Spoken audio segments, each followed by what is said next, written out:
Time to take a look at what's grabbing headlines in the press. Solange Mougin is here to do that with us. Solange, you're starting off with the death of 5 individuals aboard the Titan submersible. It's making a lot of headlines, understandably. Yes, they are lost to the deep. That is the headline today of the Daily Mirror. Such somber tones can be found across the world on a number of newspapers, with many noting the catastrophic implosion that has, like this paper says, created new victims of the Titanic. But is this media frenzy an injustice? That's the question that Courrier International is asking, namely when the fate of the 5 is contrasted with the thousands of migrants that die in the Mediterranean every year. The fact that such mass drownings are common is one of the reasons for the differences in coverage, notes Der Tagesspiegel. But it also wonders if racism has created such stark contrasts in media coverage. This is a view that illustrators of the cartoon movement are tackling as well. In these couple of cartoons, they show that many drownings are being ignored. Meanwhile, one white hand here gets all of the help. And another article about these drownings, mass drownings. Le Monde has a heartbreaking investigation today into how Greek Coast Guards responded to the capsizing mid-June of a migrant ship. Some 500 people lost their lives, and that may partially be due, Le Monde says, to the Greek Coast Guard. It says that the cables that the Coast Guard threw aren't standard practice with an overflowing, unstable boat. What dragging cables can do is actually make the boats tip over. Turning now to abortion rights in Mexico and the US, Solange, you are beginning with a new Supreme Court ruling coming from Mexico. Yeah, as the Mexico Daily News shows us today, the federal court has decided that any woman, whether they are pregnant or not, can legally challenge local laws that impede access to abortion. And the site explains that this is significant because even if abortion is de facto legal in Mexico, it's often local laws and not federal ones that set the standard. Now, all those able to gestate, that is how the ruling calls it, can challenge any impediments to access to an abortion. Turning to the US, Solange, tomorrow marks the 1-year anniversary of the Supreme Court ruling over the federal right to abortion. Tell us a little bit more about the state of abortion rights in America a year on from Dobbs. Well, the Washington Post says that the impact is widespread, but in flux, it says.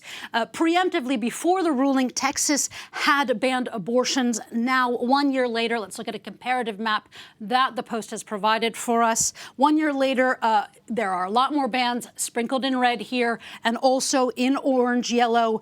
These are bans blocked currently in the courts, thus in flux. Currently, 17.5 million Americans, the Post says, a quarter of women of America's female population lives in banned or mostly banned areas. Now, sticking with the numbers, the statistics site 538, it says that around 24,000 fewer abortions have occurred over a past year, but at what cost to women and to families? That is the question that CNN is looking into today. It gathered testimonies of the trauma of the bans, women then putting that trauma and terror and pain to purpose by speaking to legislatures of how these bans have affected their lives.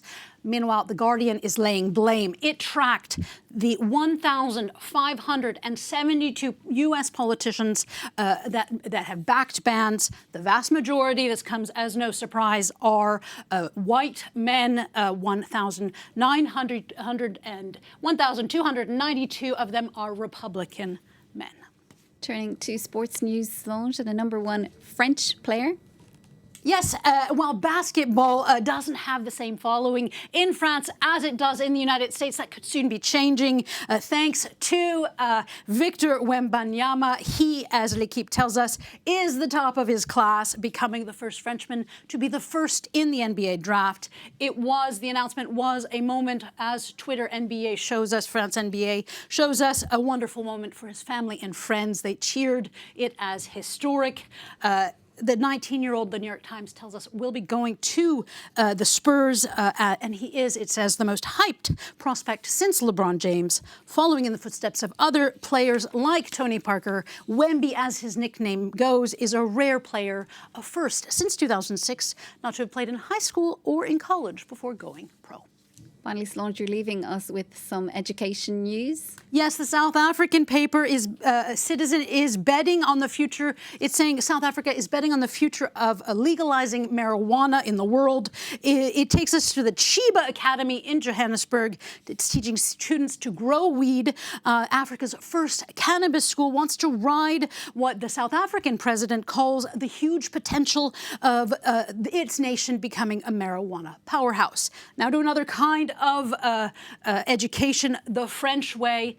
This is the New Yorker today, and it wonders whether French people still parent better than Americans. It says it's more complex than that.